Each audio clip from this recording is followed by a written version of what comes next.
Welcome to खोलो किताब। आज हम क्लास 6th, 7th और 8th की एक्टिविटी शीट नंबर 52 सॉल्व करेंगे जो 23 मार्च को आपको दी गई है। ऊपर यहाँ आप अपना नाम लिखेंगे, यहाँ जो भी आपके टीचर हैं उनका नाम लिखेंगे। अगर आप चैनल पर नए हैं तो पहले चैनल को ज़रूर सब्सक्राइब कर दें और वीडियो पसंद आए तो लाइक एंड कमेंट करना ना भूलें। यह आपकी इंग्लिश की एक्टिविटी शीट है। क्या दिया हुआ है, पहले रीडिंग इंस्ट्रक्शंस देख लेते हैं कि कैसे आपको ये स्टोरी रीड करनी है। जो भी स्टोरी दी गई है, let your voice reflect the tone of the story और the personalities of the character, कि आपकी आवाज़ में वो चीज़ झलकनी चाहिए जो इस कहानी की टोन है या जो इस कहानी के अंदर किरदार हैं उनकी पर्सनैलिटी है। उस हिसाब से आप इस कहानी को पढ़ें। डोंट रीड टू फास्ट, ज़्यादा जल्दी जल्दी ना पढ़ें। Vary your pace so you can pause for emphasis, कि अपनी स्पीड को, पेस मतलब स्पीड को वेरी चेंज करें और पोज थोड़ा रुकें। कहाँ? जहाँ एम्फेसिस देना है, जहाँ कोई बात जोर दे के कहनी हो, ज़्यादा उस पर स्ट्रेस डालना हो तो थोड़ा रुक के फिर उस बात को रीड करें। चलिए देख लेते हैं क्या दिया हुआ है स्टोरी में। ऑयल लैम्प एंड ट्रैवलर, ये आपकी स्टोरी है, चाणक्य की कहानी है। Once a traveller came to meet Chanakya, एक बार एक ट्रैवलर किससे मिलने आया? चाणक्य से मिलने आया। ये यहाँ आपको चाणक्य दिखाए हुए हैं, यहाँ ट्रैवलर दिखाया हुआ है। ट्रैवलर कौन होता है? आप मुसाफिर कह सकते हो, पर्यटक कह सकते हो या फिर यात्री भी कह सकते हो ट्रैवलर को। When he reached Chanakya's home, dusk and darkness had just started to set in, जब वह यात्री चाणक्य के घर पहुंचा या मुसाफिर चाणक्य के घर पहुंचा तो डस्क किसको बोलते हैं? शाम का टाइम, इवनिंग वाला टाइम जो होता है सांझ का, जब पूरा अंधेरा नहीं होता, बस अंधेरा होना स्टार्ट हो जाता है। And darkness had just started to set in, और अंधेरा भी होने लग गया था। शाम हो गई थी एक तरीके से और अंधेरा भी होने लग गया था जब वो आदमी चाणक्य के घर पहुंचा। When the traveller entered inside, और जब वो ट्रैवलर चाणक्य के घर में गया, he saw that Chanakya was busy writing some papers under the light of an oil lamp. अंदर जाकर उसने क्या देखा कि चाणक्य बिजी हैं, कुछ काम कर रहे हैं, कुछ पेपर्स पर लिख रहे हैं, बिजी हैं उसमें। और किसकी लाइट में? ऑयल लैम्प जला रखा है, या आपको ऑयल लैम्प भी दिखाया हुआ है, उसकी रोशनी में वो कुछ लिखने में लगे हुए थे। Because in those times there was no electricity. क्यों ऐसा ऑयल लैम्प जला रखा था? क्योंकि उस टाइम पर बिजली नहीं होती थी। Chanakya smilingly welcomed the guest and asked him to sit. Chanakya ने हंसी के साथ, स्माइल के साथ, एक चेहरे पे मुस्कान के साथ वेलकम किया उन गेस्ट का, उन ट्रैवलर का जो उनके घर आए हैं, और उनको कहा थोड़ी देर बैठने के लिए। In the mean time Chanakya quickly completed the work he was doing, और इसी बीच की उनको बैठने के लिए बोल दिया और उसी दौरान उन्होंने अपना जल्दी से काम कंप्लीट कर लिया, जो भी वो लिख रहे थे वो कंप्लीट कर लिया। Just after completing his work he extinguished the oil lamp under which he was doing his work and quickly lit another lamp, कि जैसे ही उन्होंने अपना काम पूरा किया, उन्होंने ऑयल लैम्प को, जो ये ऑयल लैम्प उन्होंने जला रखा था, उसको बुझा दिया, बंद कर दिया। एक्सटिंग्विश मतलब बुझा दिया। जिसके अंदर वो काम कर रहे थे, जिसकी रोशनी से वो काम कर रहे थे, उस ऑयल लैम्प को तो बंद कर दिया और दूसरा लैम्प जला लिया। लिट मतलब लाइट की ही पास्ट फॉर्म होती है, तो लिट भी वही, उन्होंने एक दूसरा लैम्प ऑन कर लिया। The traveller was surprised to see this but he thought that it might be a custom followed by Indians when a guest arrives. Traveller जो आया था वो थोड़ा सरप्राइज्ड हुआ, उससे आश्चर्य हुआ ये देखकर कि इन्होंने वो वाला बंद करके और दूसरा क्यों लैम्प ऑन कर दिया। फिर उसने क्या सोचा, लेकिन उसने ये सोचा कि शायद ये यहाँ इंडियंस का रिवाज होता होगा कि कोई गेस्ट आता है तो ऐसे करते हैं। कस्टम मतलब इनका रिवाज होगा इंडियंस का, भारतीय लोगों का, कि कोई भी गेस्ट आएगा तो अपना जो लैम्प ऑन है उसको बंद करके दूसरा लैम्प ऑन करना होता है, ऐसा उसने सोचा। He got curious and asked Chanakya, अब वो थोड़ा उत्सुक भी हो गया था, क्यूरियोसिटी हो गई थी उसके अंदर, जानने की इच्छा हो गई थी, तो इसलिए उन्होंने चाणक्य से पूछा is this a custom in India to extinguish one lamp and light up another one when a guest arrives? कि क्या ये ऐसा कोई रिवाज होता है इंडिया के अंदर कि एक लैंप को बुझा देते हैं और दूसरे को जला देते हैं जब कोई गेस्ट आता है? Chanakya replied, no my dear.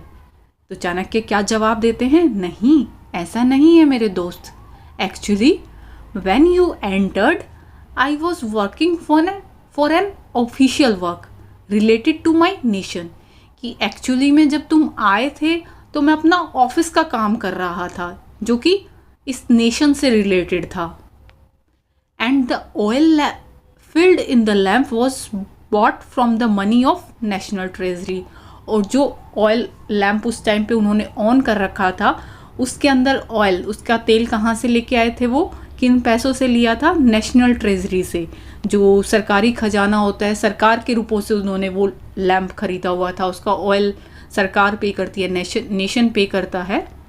Video के लास्ट में जो आपको व्हाट्सएप नंबर दिया जाता है, आप उस व्हाट्सएप नंबर पर अपना रियल नेम जो आपका है, आपकी क्लास और यूट्यूब पर आपका जो नेम शो होता है वो मेंशन करके सेंड करें जब भी मैसेज करें, ताकि मैं फिर आपका रियल नेम सेव कर लूँ। क्योंकि बहुत सारे बच्चों के गेमिंग चैनल्स के नाम हैं या किसी के पेरेंट्स के नाम हैं, तो वो मुझे समझ नहीं आएगा। वहाँ आप अपना रियल नेम सेंड करें, फिर जब सबके नंबर सेव हो जाएंगे तब ग्रुप भी फॉर्म कर दिया जाएगा। He further stated, now I am talking to you and this is my personal and friendly conversation. उन्होंने फिर क्या ऐड किया कि अब मैं तुमसे बातें कर रहा हूँ और ये मेरा कोई सरकार से, नेशन से रिलेटेड काम तो नहीं है, ये हमारा पर्सनल है, आपसी है, दोस्ती वाली वैसी बातें होंगी अब हमारी। तो it is not related to my nation, इसका नेशन से तो कोई लेना देना नहीं है। So I can not use that lamp now. तो अब मैं वो वाला लैम्प नहीं यूज़ कर सकता, as it will lead to wastage of money from national treasury. कि इससे क्या होगा, अगर मैं अब वो वाला लैम्प यूज़ करूँगा उसके पैसे सरकारी खजाने से आएंगे, तो वो फिर सरकारी खजाने में से पैसे की वेस्टेज होगी। मैं अपने पर्सनल यूज़ के लिए अपना पर्सनल लैम्प यूज़ करूँगा। For this very reason Chanakya had extinguished that lamp and lit another one, since the oil in the latter lamp had been bought from his personal money. और इसी वजह से चाणक्य ने वो वाला लैम्प तो बुझा दिया था और दूसरे वाला जला लिया था, जिसके अंदर ऑयल वो अपने खुद के पैसों से, पर्सनल मनी से खरीद के भरवाते हैं, वो वाला ऑन किया था। जैसे कई लोगों को सरकारी गाड़ी मिलती है, वो सरकारी गाड़ी उन्हें सरकारी काम करने के लिए मिलती है। ऐसा नहीं होता कि खुद के पर्सनल काम है, कहीं घूमने जाना है, वो जाना है तो फिर वो सरकारी गाड़ी में जा रहे हैं। सरकारी खजाना, उसका पेट्रोल के प्राइस, डीजल के प्राइस, वो सब सरकारी खजाने से उन लोगों को मिलते हैं और वो उसको गलत वे में यूज़ कर रहे हैं। सरकार के काम के लिए ना यूज़ करके वो अपने खुद के फ़ायदे के लिए यूज़ कर रहे हैं। तो ऐसा चाणक्य नहीं करते थे। वो जो सरकारी काम कर रहे हैं, नेशन के लिए काम कर रहे हैं, तो नेशन के पैसों से कर रहे हैं, और अगर खुद का कोई पर्सनल काम कर रहे हैं तो फिर खुद के पैसों से कर रहे हैं। अब सजेस्टेड एक्टिविटीज़ देख लेते हैं। फर्स्ट दिया हुआ है, oil is a natural resource. कि ऑयल जो तेल होता है वो एक नेचुरल रिसोर्स है। नेचुरल रिसोर्स किसको बोलते हैं? जो प्राकृतिक संसाधन होते हैं। रिसोर्स मतलब संसाधन, नेचुरल मतलब प्राकृतिक, जो हमें प्रकृति से मिले हैं और हम लोग उसको यूज़ करते हैं, निःशुल्क हमें मिले हैं। कोई हमें उसके लिए अलग से अमाउंट नहीं पे करना होता है, वो ऐसे ही नेचर ने हमें दिए हैं। तो इसीलिए उनको नाम क्या दिया गया है? नेचुरल रिसोर्सेज, जो हमें नेचर से मिले हैं। अब फर्स्ट क्वेश्चन इसमें दिया हुआ है, फर्स्ट का ए पार्ट में, what other natural resources can you think of? Name at least 3 natural resources. कि आप और कौन कौन से ऐसे नेचुरल रिसोर्सेज के नाम बता सकते हो जो नेचर से हमें मिले हैं। आपको सोच के कोई भी 3 नाम बताने हैं। एटलीस्ट मतलब कम से कम 3 नाम बताने हैं। आप ज़्यादा भी बता सकते हो, पर कम से कम 3 तो बताओगे। जब आप बड़ी क्लास में हो जाओगे, कुछ लोगों को अब भी पता होगा कि रिसोर्सेज को कई तरीके से डिवाइड किया जाता है। एक नेचुरल, एक मैन मेड। नेचुरल जो नेचर ने हमें दिए हैं, मैन मेड जो मानव ने बनाए हैं, मानव ने उन नेचुरल से किसी तरह से मॉडिफाई करके बनाया है। या फिर बायोटिक रिसोर्सेज और एबायोटिक नेचुरल रिसोर्सेज। बायोटिक जो लिविंग थिंग्स से हमें मिले हों, एबायोटिक जो नॉन लिविंग से हमें मिले हों, नॉन ऑर्गेनिक मटेरियल से हमें मिले हों। और ऐसे ही और भी कई तरीके हैं, जैसे रेन्यूएबल आपने सुना हो, रेन्यूएबल नेचुरल रिसोर्सेज होते हैं कुछ, जिनको हम एक बार अगर ख़त्म हो गए तो नेचर उसको दोबारा रिकवर कर लेता है, फिर से प्रोड्यूस हो जाते हैं। नॉन रेन्यूएबल कौन से होते हैं? जो एक बार ख़त्म हो गए तो कई साल कई सदियां लग जाती हैं उनको दोबारा से बनाने में, वो नॉन रेन्यूएबल रिसोर्सेज होते हैं। जैसे ऑयल हो गया, आपने सुना होगा, मिनरल्स वगैरह एक बार ख़त्म हो गए, पेट्रोल वगैरह, तो बहुत सारे साल लग जाते हैं, मिलियंस ईयर्स में जाके वो दोबारा बनते हैं। अब आपको नेचुरल रिसोर्सेज के बारे में ये सब नहीं लिखना, रेन्यूएबल कौन से हैं, नॉन रेन्यूएबल कौन से हैं, बायोटिक कौन से हैं, एबायोटिक कौन से हैं, आपको सिर्फ नाम बताने हैं। तो नेचर से हमें बहुत सारे रिसोर्सेज मिलते हैं, जैसे air, water, sun, soil, plants, animals, coal, natural gas, metals, minerals, fossil fuel, stone, इतने सारे हैं जो हमें नेचर से मिलते हैं। अब इन्हीं को फिर फर्दर कैटेगराइज किया जाता है। कोई रेन्यूएबल होता है जिसको हम दोबारा से रिप्लेनिश कर सकते हैं और रिकवर कर सकते हैं, कोई नॉन रेन्यूएबल होगा कि एक बार ख़त्म तो मतलब ख़त्म। अब सेकंड पार्ट में पूछा है find out which states in India are rich in natural resources, कि आपको पता लगाना है इंडिया के अंदर कौन कौन से स्टेट में ज़्यादा रिच है, ज़्यादा उन महान नेचुरल रिसोर्सेज पाए जाते हैं। वो कोई से भी नेचुरल रिसोर्स की बात हो सकती है, जैसे एयर, वाटर, सन, ये वाले तो ऑलमोस्ट हर जगह होते हैं, बस हाँ कुछ जगह पे हम लोग उसको पॉल्यूटेड कर देते हैं। जैसे एयर कई जगह की बहुत पॉल्यूटेड होती है, कई जगह की बहुत अच्छी होगी। प्लांट्स कई जगह हम इतना कट कर देते हैं, डिफोरेस्टेशन कर देते हैं, कई जगह बहुत ज़्यादा प्लांट्स होंगे। आप मेनली मिनरल्स की बता सकते हो, मेटल्स की बता सकते हो, जिन स्टेट्स में ज़्यादा पाए जाते हैं। तो नेचुरल रिसोर्सेज में मेन अगर आप विकीपीडिया से चेक करोगे तो वहाँ कौन कौन से स्टेट के नाम बताए हैं जो ज़्यादा रिच हैं, ज़्यादातर रिसोर्सेज वहाँ पाए जाते हैं। आप किन किन स्टेट का नाम लिखोगे? एक तो तमिलनाडु, एक उड़ीसा, एक उत्तर प्रदेश, आंध्र प्रदेश, केरला एंड आसाम, जो ये बोल्ड में है। मेन ज़्यादातर तो यहाँ होते हैं, क्योंकि आपको वही बताना है रिच कौन सी स्टेट्स हैं। तो ये इंडिया की स्टेट्स हैं जो रिच हैं रिसोर्सेज में। अब इनके अलावा माइनर अमाउंट, मतलब कम अमाउंट में इन स्टेट्स में होता है। आपको माइनर अमाउंट्स का बताना ही नहीं था, आपको सिर्फ जो रिच हैं उन स्टेट्स का बताना है। तो रिच में आप सिर्फ यही नाम लिखें, तमिलनाडु, उड़ीसा, उत्तर प्रदेश, आंध्र प्रदेश, केरला एंड आसाम। अब नेक्स्ट क्वेश्चन में पूछा हुआ है इन स्टेट्स में फिर कौन सा ऐसा नेचुरल रिसोर्स है जो ज़्यादा मिलता है, किस वजह से ये इस लिस्ट में है, वो आपका सेकंड क्वेश्चन में पूछा गया है।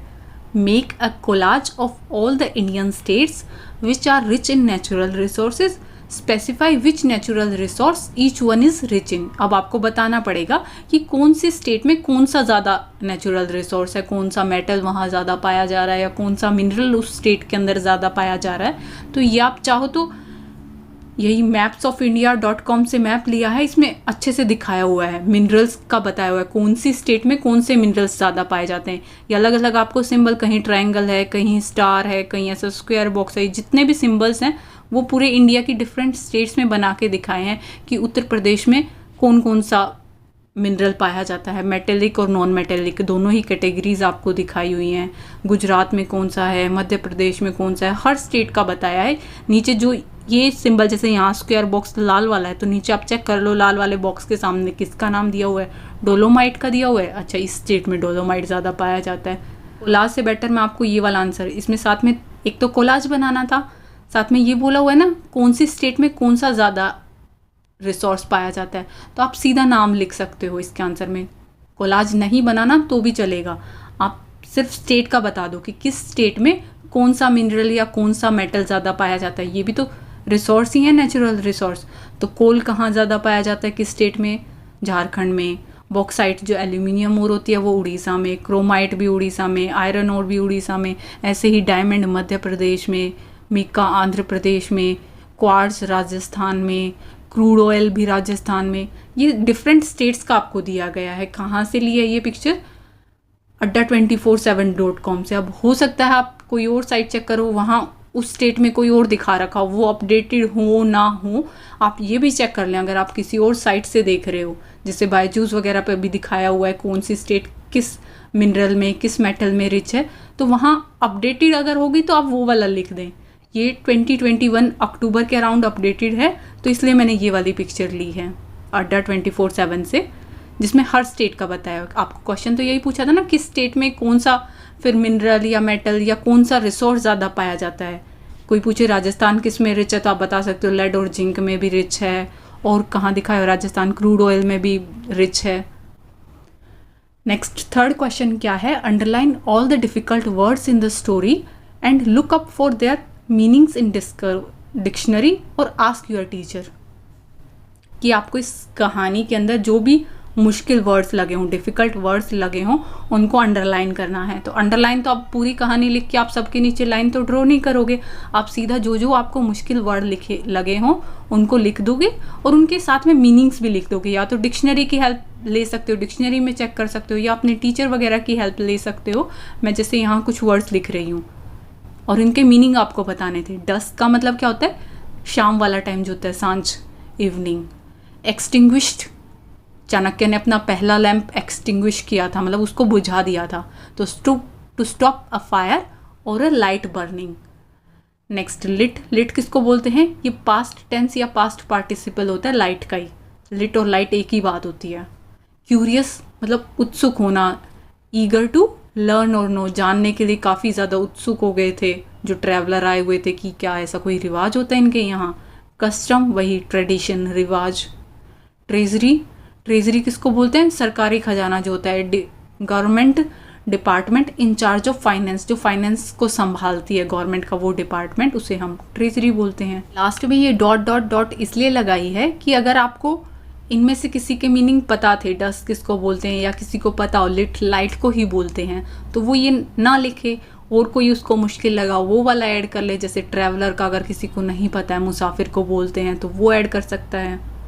नेक्स्ट फोर्थ क्वेश्चन क्या दिया है, create a slogan on save natural resources and display it in your classroom. कि आपको एक स्लोगन तैयार करना है, किस टॉपिक के ऊपर, सेव नेचुरल रिसोर्सेज की, जो हमारे प्राकृतिक संसाधन हैं उनको बचाओ, उससे रिलेटेड कोई स्लोगन तैयार करना है, फिर अपनी क्लास में उसको दिखाना है, प्रेजेंट करना है। जैसे ये कुछ लिखे हुए हैं, आप ये लिख सकते हो, save natural resources to save life and to save planet as there is no planet B. ये एक स्लोगन हमने लिख दिया कि हमारे प्राकृतिक संसाधनों को बचाओ। क्यों? क्योंकि उसी से फिर हम अपनी ज़िंदगी बचा सकते हैं, उसी से हम अपने प्लैनेट को बचा सकते हैं। और क्यों हमें प्लैनेट बचाना है अपना, क्यों अपनी पृथ्वी बचानी है, क्योंकि हमारे पास कोई और प्लैनेट भी नहीं है, सिर्फ ये इकलौती अर्थ है जहाँ लाइफ पॉसिबल है। ऐसा तो ऑप्शन है नहीं कि ये चलो ऑप्शन ए ये ख़राब हो गया तो हम ऑप्शन बी पे चले जाएंगे, कोई और ऑप्शन ही नहीं है हमारे पास। There is no planet B. Planet B का मतलब कोई और ऑप्शन नहीं है, सिर्फ इकलौता यही हमारा प्लैनेट है। तो इससे हमें बचाना है, इसके जो प्राकृतिक संसाधन है उनको बचाना है, अपनी लाइफ को अगर बचाना है, वो हमारे लिए बहुत ज़रूरी है। नेचुरल रिसोर्सेज, नेचुरल रिसोर्सेज में क्या क्या आएंगे, ये सारे सब कुछ नेचुरल रिसोर्सेज में आता है। Solar energy, oil, fish, trees, water, timber, metals, animals, oxygen, fossil fuels, atmosphere, natural gas, minerals, flowers, energy, oceans, plants, birds, coal, soil, सब कुछ ये क्या है, नेचुरल रिसोर्सेज हैं। तो सेव आवर होम, अपने होम को बचाओ। आप, हमारा यही घर है, यही पृथ्वी इकलौती हमारी प्लैनेट है जहाँ लाइफ पॉसिबल है। Every day is a earth day, कि हर रोज़ पृथ्वी दिवस मनाओ, अपनी पृथ्वी को बचाने के लिए कुछ कोशिश करो। आप चाहो तो कोई और भी स्लोगन लिख सकते हो, जो भी आपको स्लोगन पसंद आए। इनमें से किसी से भी रिलेटेड हो सकता है, प्लांट्स को बचाओ, ऑयल को बचाओ, मेटल्स को बचाओ, ऑक्सीजन के लिए कुछ करो, सॉइल को बचाओ। अभी at present soil save soil campaign भी स्टार्ट हो रखा है, अगर आप में से किसी ने सुना हो। सेव सॉइल कैंपेन सदगुरु ने स्टार्ट किया है। आप चाहो तो उससे रिलेटेड भी कोई भी स्लोगन तैयार कर सकते हो, फिर अपनी क्लास में आपको दिखाना है। इसी के साथ ये एक्टिविटी शीट हमारी कंप्लीट हुई। मिलते हैं नेक्स्ट वीडियो में अगली एक्टिविटी शीट के साथ। और ये वो व्हाट्सएप नंबर है जिस पर आप अपना नेम, अपना यूट्यूब वाला नेम और अपनी क्लास मैसेज करें, ताकि फिर मैं आपका नंबर सेव कर लूँ। आई होप आप लोगों को वीडियो पसंद आई होगी। अगर वीडियो पसंद आई हो तो लाइक एंड कमेंट करना ना भूलें। Thank you.